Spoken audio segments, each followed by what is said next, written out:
Assalamualaikum dan selamat sejahtera. Perbincangan kita kali ini ialah berkisar tajuk rangkaian dalam teori graf. Sebelum kita berbincang dengan lebih lanjut, kita berkenalan dulu dengan perkara asas dalam tajuk ini. Antaranya ialah graf. Graf merupakan beberapa siri bintik yang bersambung ataupun tidak melalui garis.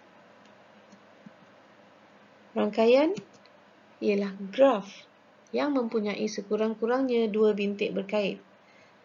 Rangkaian ialah graf. Tapi graf tidak semestinya rangkaian. Sebab sekiranya graf tidak mempunyai garis ataupun tidak mempunyai bintik yang berkait, maka dia bukanlah rangkaian. Graf kosong. Graf kosong ialah graf yang tiada tepi.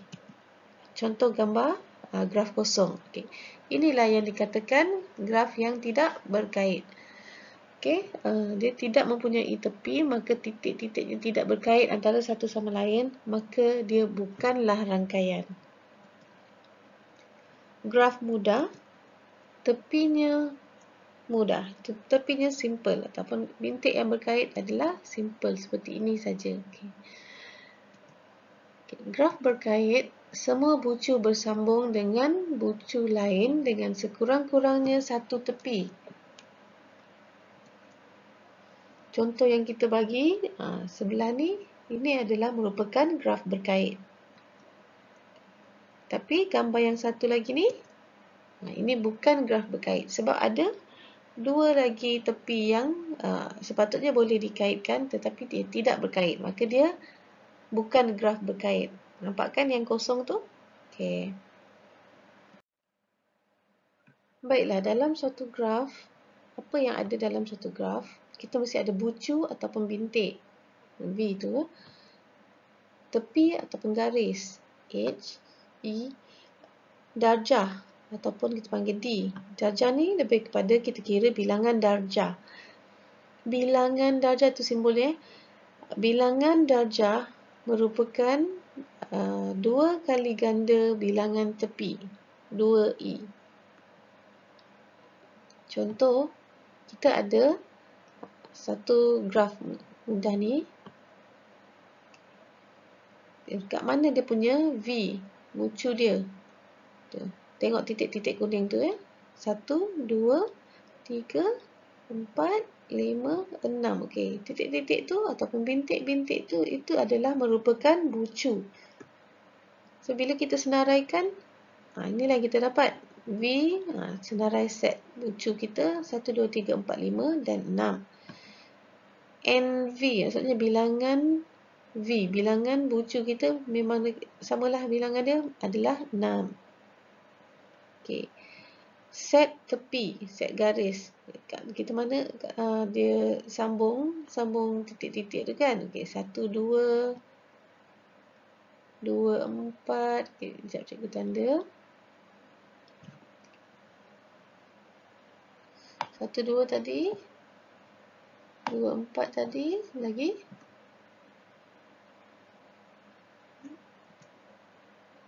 2, 3. Mana? Terlebih. 2, 3. 3, 4. Halus sangat tak nampak cikgu. 4, 5. 1, 5. Dan 5, 6.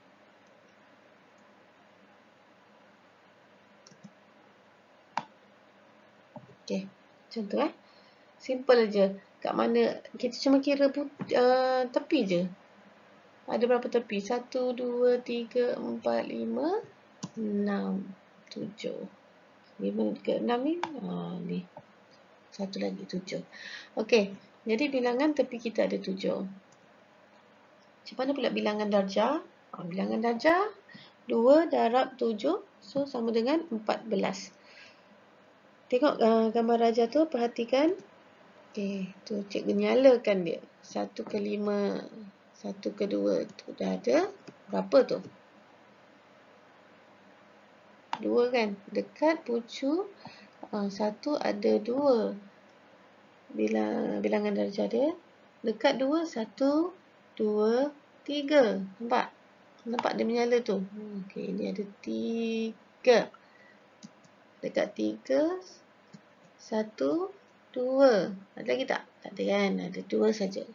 Okay, dekat bucu 2 ada 2. Dekat bucu 4 kira 1, 2, 3. Okey, ada 3. Dekat bucu 5 ada 1, 2, 3. Okey. Dekat 5 ada 3. Dekat 6 pula tu ada 1. Keluar 1 garis. Okey, sekarang jumlah dia berapa? 2 tambah 3, 5, 5, 6, 7. 7 tambah 3, 10. 10 tambah 3, 13 tambah 1, 14. Jadi betul tak? Betul kan? Ada 14. So, anak-anak murid jangan confuse, jangan keliru antara tepi dengan darjah. Tepi tu kita cuma kira bilangan tepi saja. Bilangan darjah kita kira garis yang keluar dari setiap bucu. That's why dia berganda. Okay. Seterusnya.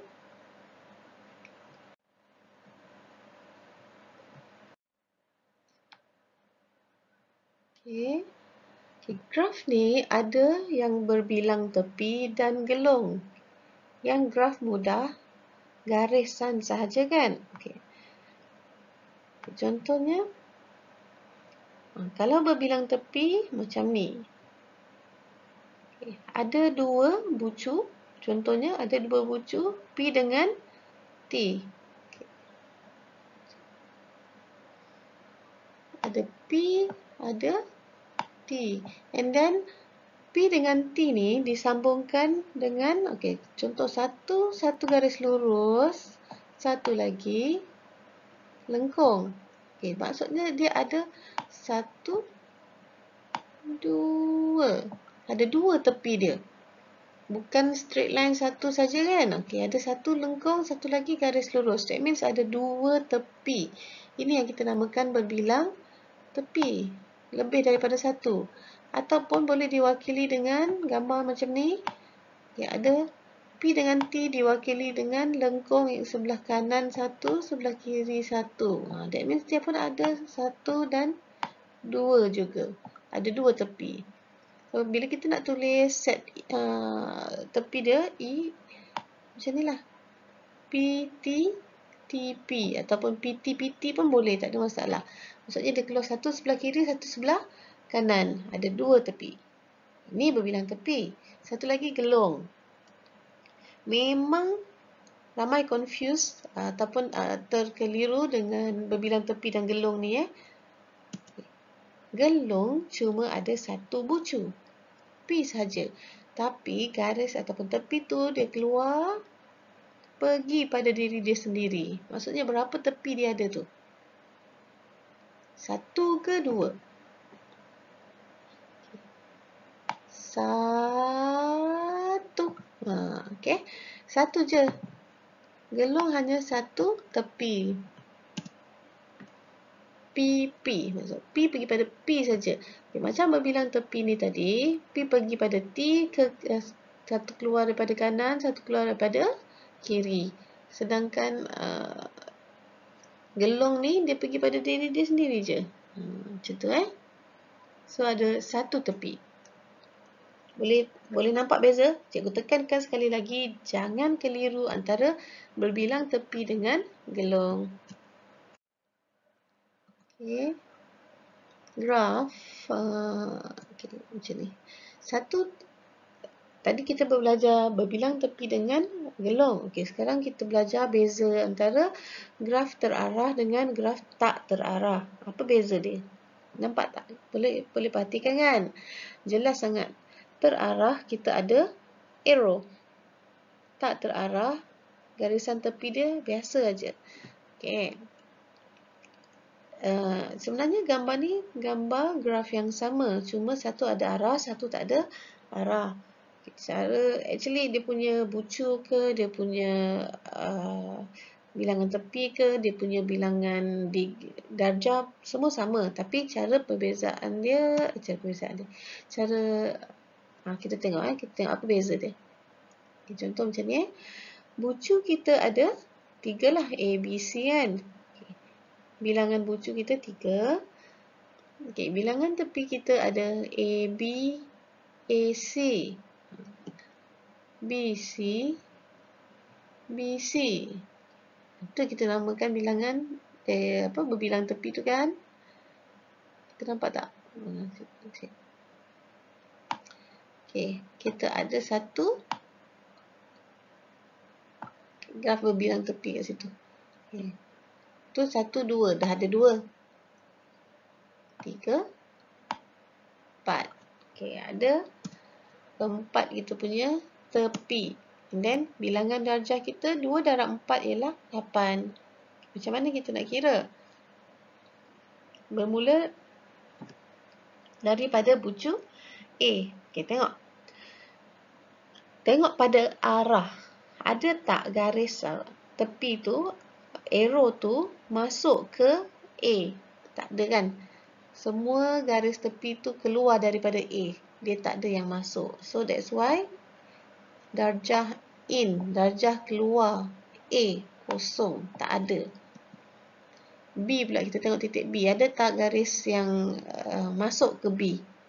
Ada. E1 ni masuk ke B. Okay, so ada 1. Darjah masuk ke C. Tengok C. Ada berapa garis yang masuk? Ada E2, E3 dan E4. Ada 3 garis yang masuk ke dalam C. Jadi ada 3. Okay. Faham ya? Seterusnya kita tengok darjah keluar. Darjah keluar daripada titik A ada berapa? Ada 2. Iaitu E1 dan E2. Nampak dia keluar daripada A. Daripada titik B, yang keluar daripada titik B ialah E3 dan E4. Nampak? Ada 2. So, 2 lah kita tulis. C. Ada berapa titik yang ataupun garis yang keluar daripada titik C? Tak ada. Semua masuk ke dalam C, betul? Jadi, kosong. Jumlahnya 3 tambah 1, 4. 4 tambah 2, 6. 6 tambah 2, 8. So, ada 8. Jadi, betul lah kita punya kiraan kat sini 8. Faham Okey, seterusnya graf tak terarah tadi, okey, benda yang sama. ABC adalah bucu kita dengan bilangannya 3. Okey, bilangan sisi pun sama. AB, AC, BC, BC. E1, E2, E3, E4. Nampak tak? Okey, bilangannya 4. Okay, bilangan darjah. Of course, 2 darab 4 sama dengan 8. Tapi macam mana pula kita kira? Okey. Kita tengok macam kita kira slide sebelum ni tadi, daripada A tu keluar berapa garis? E1 dengan E2, betul tak? Okey, jadi ada 2. Tengok titik B pula. Ada berapa garis yang keluar daripada titik B? E1, E3, E4. So, ada 3. Tengok titik C pula. E2, E3, E4. Maksudnya garis yang berkait yang keluar daripada titik C itu ada 3. So, jumlahnya 3, 6, 7, 8. Okey. Apa lagi ni? Okey, graf berpemberat dengan graf tak berpemberat. Okey, apa beza antara dua ni? Berpemberat bermaksud tepinya, garis tepi tu diberi nilai. Okey, contoh. Contoh untuk graf berpemberat ialah graf yang melibatkan kos, arus, masa, jarak macam tu Tak berpemberat nak catat organisasi, peta alih, peta buih, peta pokok, macam tu contoh dia. Okay, ini adalah salah satu contoh graf berpemberat. Nampak tak tepi-tepi dia A, B, B, C tu ada nombor 4, nombor 5. Itulah pemberat namanya. Contohnya, rangkaian laluan yang menghubungkan 6 lokasi A, B, C, D, E dan F pemberat di tepi rangkaian mewakili masa dalam minit. Okey. Cari masa terpendek perjalanan dari B ke D melalui F. Kena lalu F. Okay, tengok titik B sebagai permulaan, F sebagai jalan tengah dan pergi pada D. Okay, kita tengok jalan yang terpendek. Kalau kat sini kita tengok boleh pergi B, F, E, D ataupun B, F, C, D. Okay. Boleh juga B, F, A, E, D. Tapi dah banyak titik. Banyak bintik kita lalui pula kan. Okay. Kita tengok. Kita boleh compare antara B, F, C, D dengan B, F, E, D. Okay. B ke F 2 minit, F ke E 5 minit, E ke D 5 minit. B ke F 2 minit, F ke C 6 minit, C ke D 6 minit. Nampak? Okay. Kirakan jumlah minit 14 minit. B, F, C, D. B, F, E, D ialah 12 minit. Jadi, kesimpulannya, kita pilih B, F, E, D. Contoh inilah contoh graf pemberat. Dan contoh tujuan dia lah. Nak cari jarak terpendek, nak cari kos termurah, macam tu. Okey, seterusnya. Okey. Ada dua perkara lagi kita nak compare dalam graf ni. Satu subgraf, satu pokok. Okey, apa beza dua ni? Nama pun lain kan? Okey, subgraf ialah sebahagian ataupun keseluruhan graf dilukis semula tanpa ubah kedudukan asal bucu dan tepi. Okay. V tadi bucu-bucu tadi adalah subgraf ataupun subset. Subset tu anak kepada graf tersebut. Bucu ialah subgraf bagi suatu graf. Tepi juga adalah subgraf bagi suatu subgraf. Dan graf tu sendiri ialah subgraf bagi graf itu. Boleh faham Dia macam subset. Pokok graf mudah tanpa gegelung ataupun berbilang tepi. Ingat lagi gegelung dengan berbilang tepi Okay. Maksudnya tak ada yang bulat-bulat tu, semua tak ada. Pokok ni simple je. Semua bucu mesti berkait dan setiap pasangan bucu dikaitkan dengan satu tepi sahaja. Satu tepi sahaja, tak boleh lebih. Okay. Bilangan bucu dia, contohnya N, maka bilangan tepi ialah N tolak 1. So, contoh kalau bilangan bucu kita ada 5, bilangan tepi kita cuma ada 4 saja. Contoh subgraf Sebahagian ataupun keseluruhan graf dilukis semula tanpa ubah kedudukan asal bucu dan tepi. Ini contoh kita punya graf. Graf C, cikgu panggil. Ada berapa sisi ataupun tepi tu? E1, E2, E3, E4 dan E5. Ada. Dekat A ni, E5 ni apa benda? Berbilang tepi ke gegelung? Gelung, okey. Berbilang tepi macam BC, dua ni. Okey. Tengok rajah pertama, adakah dia subgraf? Tengok kedudukan tepi. E1 tempat asal ke? E3 tempat asal ke? Bucu ABC tempat asal ke? Okay. E5 tempat asal ke? Yes. Everything memang di tempatnya. Maka ia adalah subgraf kerana bucu A, B, C serta tepi A1, A3 dan E5 sama je kedudukan dia. Ni ibaratnya macam ni. Kalau kita sambung, jadi balik. Okey, boleh faham Seterusnya, rajah 2. Adakah kedudukan E3, E4, E5 sama? bucu B dan C adalah sama. Macam mana pula dengan tepi E3, E5, E4? Okey, ini bukan subgraf kerana gegelung E5 bukan pada bucu A. Sepatutnya dia berada dekat bucu A. Faham? Bila dia dah lain saja, walau satu ciri, maka dia bukan lagi subgraf pada graf G.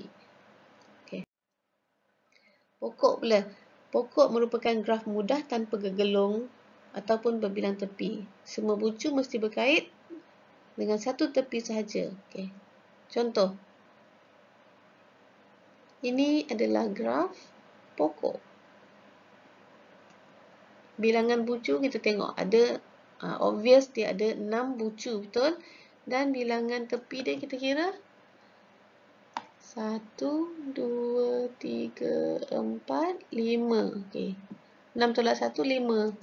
Bilangan tepi dia 5. So, memang betul lah dia adalah pokok. Okey. Ubah sikit saja. Kita sambungkan tepi 4 dan 5 tu. Dia bukan lagi pokok. Sebab bilangan bucu yang 6 tadi bertambah 1 lagi tepi menjadikan bilangan tepi kita 6 juga. Maka dia bukan pokok. Ini tengok maksudnya 5 ni dengan 4 ni ada double. Dia lebih daripada satu tepi kan? Okay. Boleh faham? So dia bukan pokok